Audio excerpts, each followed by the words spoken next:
Maharashtra Jharkhand assembly ఎన్నికల polling కొనసాగుతోంది. మహారాష్ట్రలో మధ్యాహ్నం 3 గంటలకే 45% పైగా ఓటింగ్ జరిగింది. 288 నియోజకవర్గాలున్న మహారాష్ట్రలో ఒకే విడతలో పోలింగ్ కొనసాగుతోంది. మరోవైపు జార్ఖండ్లో 61.47% ఓటింగ్ జరిగింది. ఓటు హక్కుని వినియోగించుకునేందుకు సినీ క్రీడా సెలబ్రిటీ సైతం పోలింగ్ కేంద్రాలకు పోటెత్తారు. ఓటు హక్కుని వినియోగించుకోవడం అందరి బాధ్యత అంటూ స్ఫూర్తి నింపారు.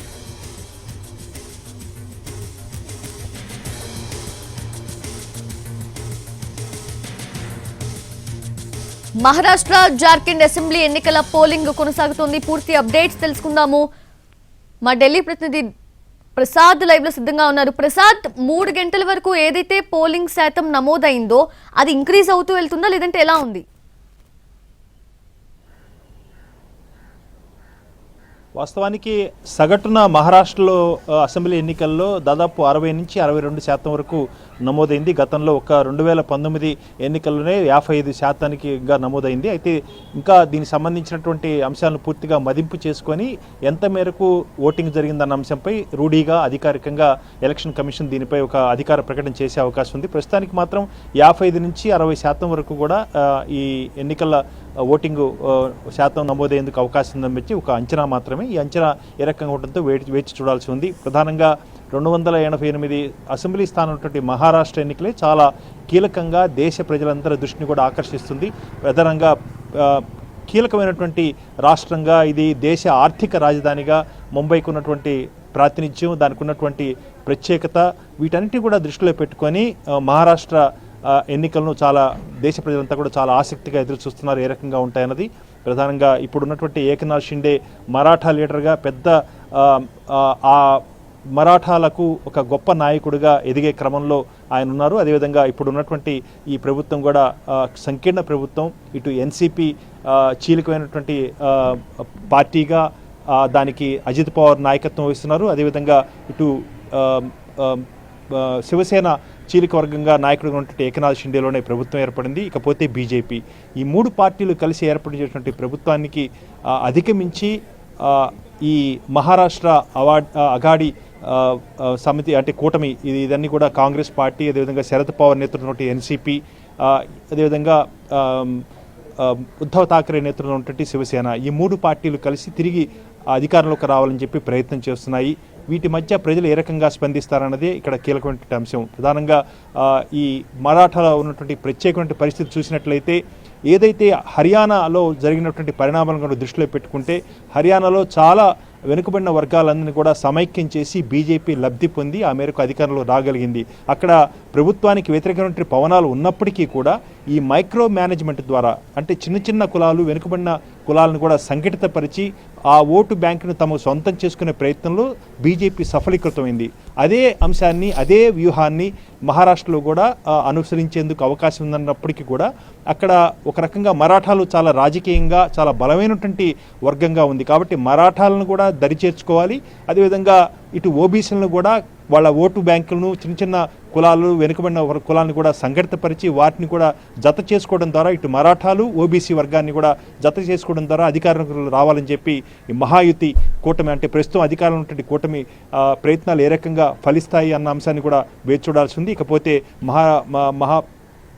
అఘాడీ చెందినటువంటి కూటమి, ఈ కాంగ్రెస్ పార్టీ, ఉద్ధవ్ ఠాక్రే, అదేవిధంగా శరద్ పవారు, ఈ కూటమి ఏ రకంగా మరాఠాలకు చాలా బలమైనటువంటి ఒక రాజకీయ వేదికగా ఉంది. మరాఠాలు అనేక సందర్భాల్లో మరాఠాలకు వీళ్ళు మద్దతు ప్రకటించడంతో పాటు మరాఠాలు కూడా ఈ పార్టీలకు చాలా వెన్నుదన్నుగా నిలిచారు.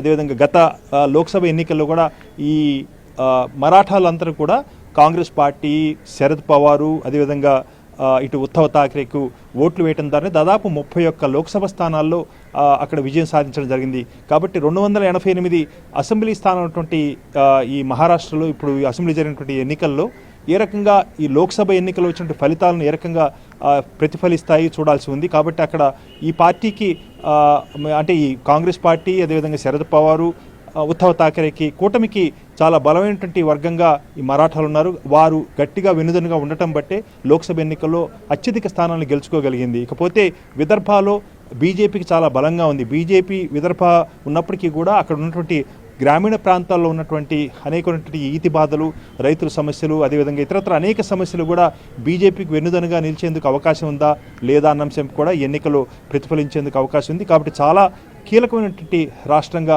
మహారాష్ట్ర ఎన్నికలు దేశ ప్రజలంతా కూడా ఎదురు చూడబోతున్నారు.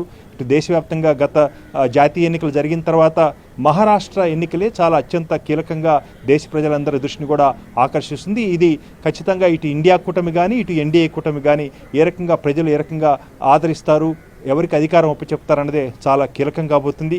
అదేవిధంగా కాంగ్రెస్ పార్టీకి బీజేపీ కూడా దాదాపు 72 స్థానాల్లో పోటాపోటీగా ఎదురెదురుగా పోటీ కూడా ఉంది. కాబట్టి ఈ అసెంబ్లీ స్థానాల్లో ఏ రకంగా ఎవరు వైపు ప్రజలు ఉంటారన్నది కూడా ఇక్కడ కీలకం కాబోతుంది. ఇంకా మరికొద్ది సేపట్లో ఎగ్జిట్ పోల్ ఫలితాలు కూడా రాబోతున్నాయి. ఈ రకంగా ఎగ్జిట్ పోల్ ఫలితాలు ఏ రకంగా వాళ్ళు ప్రిడిక్షన్ చేస్తారన్నది కూడా మనం వేచి చూడాల్సి ఉంది.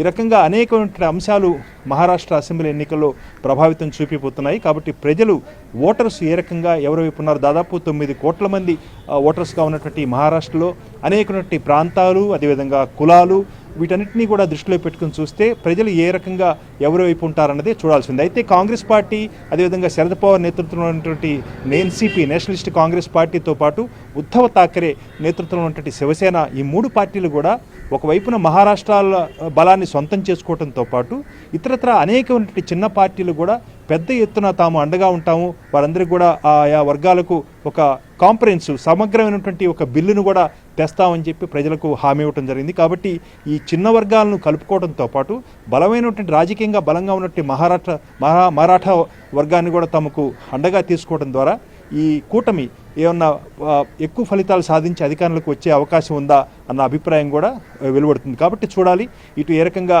ఇటు ప్రస్తుతం అధికారంలో ఉన్నటువంటి మహాయుతి కూటమికి ప్రజలు అధికారాన్ని ఒప్పచెప్తారా, లేకపోతే తిరిగి ఈ ఎంవీఏ మహారాష్ట్ర అఘాడీ కూటమికి సంబంధించినటువంటి ఈ పార్టీలకు శరద్ పవారు, కాంగ్రెస్ పార్టీ, ఉద్ధవ్ ఠాకరే పార్టీలకు అధికారం ఒప్పచెప్తారన్నది వేచి చూడాల్సి ఉంది. మొత్తంగా ఓటింగ్ శాతం గ్రామీణ ప్రాంతాల్లో బాగా బలంగా ఉండేందుకు అవకాశం ఉంది. ఇటు పట్టణ ప్రాంతాల్లో మాత్రం కొంతమేరకు తగ్గే అవకాశం ఉంది. పట్టణ ప్రాంతాల్లో ఉన్నటువంటి ఓటర్స్ను ఏ రకంగా ఆకర్షించబోతారు అన్న అంశం కూడా ఇక్కడ వేచి చూడాల్సి ఉంది. ఇకపోతే ప్రస్తుతం అధికారంలో ఉన్నటువంటి ఏకనాథ్ షిండే నేతృత్వంలో ఉన్నటువంటి ఈ ప్రభుత్వం కూడా అనేకమైనటువంటి సంక్షేమ పథకాలను ప్రవేశపెట్టింది. ముఖ్యంగా మహిళలకు, అదేవిధంగా బాలికలకు, అదేవిధంగా యువతీ యువకులకు ఇచ్చినటువంటి అనేకమైనటువంటి సంక్షేమ పథకాలు కూడా ఈ ఎన్నికల్లో ప్రభావితం చూపించే అవకాశం ఉందని చెప్పి కూడా విశ్లేషకులు చెప్తున్నారు. కాబట్టి చూడాలి, మొత్తంగా చాలా సంక్లిష్టమైనటువంటి ఒక ఎన్నికల రణరంగా దీన్ని పేర్కొనేందుకు అవకాశం ఉంది. ఈ ఎన్నికల్లో ఇచ్చే తీర్పు అనేకమైనటువంటి అంశాలపై ఇటు కాంగ్రెస్ పార్టీ కానీ ఇతరత్ర ఇండియా కూటమి చెందినటువంటి పార్టీలపై కూడా వారి యొక్క బలాబలాలపై కూడా ప్రభావితం చూపించే అవకాశం ఉందని చెప్పి కూడా రాజకీయ విశ్లేషకులు అంచనా వేస్తున్నారు. చూడాలి, ఇటు మహాయుతి అంటే ప్రస్తుతం అధికారంలో ఉన్నటువంటి కూటమికి ప్రజలు మొగ్గు చూపుతారా, లేకపోతే ఉన్నటువంటి అంశాలను అదేవిధంగా అక్కడ ఉన్నటువంటి సామాజిక వర్గాల యొక్క ఆశలు, వారి యొక్క కోరికలు, వాళ్ళ యొక్క ఆశయాలు, లక్ష్యాలను ఆధారం చేసుకొని ప్రజలు ఉన్న ఇటు శరద్ పవారు, అదేవిధంగా కాంగ్రెస్ పార్టీ, ఉద్ధవ్ ఠాకరే కూటమికి మొగ్గు చూపుతారన్నది వేచి చూడాల్సి ఉంది. జార్ఖండ్ విడత అంటే మలి విడత. ప్లీజ్ కంటిన్యూ, చెప్పండి. జార్ఖండ్లో కూడా ఇప్పుడు రెండో విడత అంటే మలి విడతలో కూడా దాదాపు 38 స్థానాలకు, అసెంబ్లీ స్థానాలకు ఎన్నికలు జరిగాయి. అక్కడ కూడా ప్రస్తుతం అధికారంలో ఉన్నటువంటి జార్ఖండ్ ముక్తి మోర్చా, అదేవిధంగా కాంగ్రెస్ పార్టీ, ఈ కూటమికి ఏమన్నా అదేవిధంగా ఆర్జేడీ రాష్ట్రీయ జనతా దళ పార్టీ, ఈ ముగ్గురు కూడా గతంలో కలిసి ప్రభుత్వాన్ని అక్కడ ఏర్పాటు చేశారు. ఇటు జార్ఖండ్ ప్రజలు కూడా రెండో విడతలో ఏ రకంగా స్పందిస్తారన్నది కూడా వేచి చూడాల్సి ఉంది. అది కాకపోతే 4 రాష్ట్రాలు, ఉత్తరప్రదేశ్, ఉత్తరాఖండ్, అదేవిధంగా కేరళ రాష్ట్రాల్లో కూడా దాదాపు 12 అసెంబ్లీ స్థానాలకు 15 అసెంబ్లీ స్థానాలకు ఉప ఎన్నికలు జరిగాయి.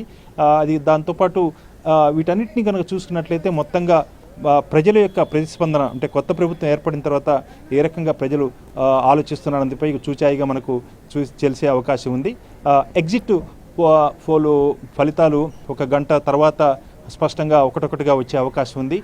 సరిగ్గా 6 గంటల తర్వాత అన్ని ఎగ్జిట్ ఫలితాలు కూడా ఒకటొకటిగా వచ్చే అవకాశం ఉంది. దాన్ని బట్టి అంచనాల యొక్క అంటే ఎన్నికల ఓటింగ్ సరళి ఏ రకంగా ఉంది, ప్రజలు ఏ రకంగా మొగ్గు చూపేందుకు అవకాశం ఉందన్న అంశం స్పష్టంగా తెలిసే అవకాశం ఉంది. ఇకపోతే ముఖ్యంగా మహారాష్ట్ర ఎన్నికల వైపే దేశ ప్రజలంతా కూడా చాలా ఆసక్తితో ఎదురు చూస్తున్నారు. ఏ రకంగా ఉండబోతుంది, ప్రజలు ఏ రకంగా ఓటైపోతారు అన్న అంశమే చాలా కీలకంగా ఉండబోతుంది. ఎగ్జాక్ట్లీ ప్రసాద్, మీరు చెప్పినట్టు వెయిట్ చేయాల్సిందే, we should wait for the results అన్నట్టు. అయితే పోలింగ్ విషయానికి వస్తే సో అన్ని పోలింగ్ కేంద్రాల్లో కూడా ప్రశాంతంగానే జరుగుతుంది అనుకోవచ్చు, ఇంక్లూడింగ్ సెన్సిబుల్ ఏరియాస్. ఖచ్చితంగా అంటే జార్ఖండ్లో 38 అసెంబ్లీ స్థానాలకు రెండో విడత అంటే మళ్ళీ విడత జరిగే ఎన్నికల్లో కూడా పెద్ద ఎత్తున సాయుధ బలగాలను అక్కడ మోహరింపు చేయడం జరిగింది. ఎక్కడా కూడా ఎలాంటి అవాంఛనీయ సంఘటన జరగకుండా అక్కడ కట్టుదిట్టటువంటి ఏర్పాటు చేశారు. ఇక మహారాష్ట్రలో అయితే ఇప్పటివరకు కూడా ఎలాంటి సంఘటనలు జరిగినట్టుగా కూడా ఏ దాఖలాలు కూడా లేవు. కాబట్టి ప్రశాంతంగానే శాంతియుతంగానే ప్రజలు అంటే ఓటర్సు తమ ఓటు హక్కును వినియోగించుకునేందుకు అవకాశం ఏర్పడిందని చెప్పుకోవడానికి అవకాశం ఉంది. ఇకపోతే రాజకీయ పరంగానే ఇక్కడ మనం చూడాల్సిన అవసరం ఉంది. రాజకీయంగా ప్రజలు ఏ రకంగా ఆలోచిస్తున్నారు, ప్రజలు ఎటువైపు మొగ్గు చూపుతారన్నది ఇక్కడ కీలకాంశం కాబోతుంది. ఇకపోతే ప్రశాంతంగా మాత్రం ఎన్నికలు జరిగినట్లే మనం అనుకోవడానికి అవకాశం ఉంది. మరికొద్ది సేపట్లోనే దీనిపై స్పష్టంగా ఎంత మేరకు ఓటింగ్ శాతం నమోదైందన్న అంశంపై ఒక స్పష్టమైనటువంటి అధికార ప్రకటన వచ్చే అవకాశం ఉంది. ఇటు మహారాష్ట్ర కానీ లేకపోతే జార్ఖండ్లో కానీ సగటున 60% వరకు నమోదయ్యేందుకు అవకాశం ఉన్నట్టుగా తెలుస్తుంది. గతంలో కూడా 60 నుంచి 62% నమోదైంది. ఈసారి కూడా ఆ మేరకే ఓటింగ్ శాతం నమోదయ్యేందుకు అవకాశం ఉన్నట్టుగా తెలుస్తుంది. Exactly, thank you Prasad, thanks for the live updates. Right, అది మహారాష్ట్ర జార్ఖండ్ అసెంబ్లీ ఎన్నికల పోలింగ్ అయితే కొన్ని పోలింగ్ కేంద్రాల్లో ముగిసింది, మరికొన్ని పోలింగ్ కేంద్రాల క్యూ లైన్లో వేచి ఉన్న వారికి అయితే అవకాశం కల్పిస్తూ ఉన్నారు. అయితే మరికొద్ది సేపట్లోనే ఎగ్జిట్ పోల్స్ ఫలితాలు కూడా వెలువడబోతున్నాయి. సో ఆ ఫలితాలు ఏ విధంగా ఉన్నాయని అయితే చూడాల్సి ఉంది.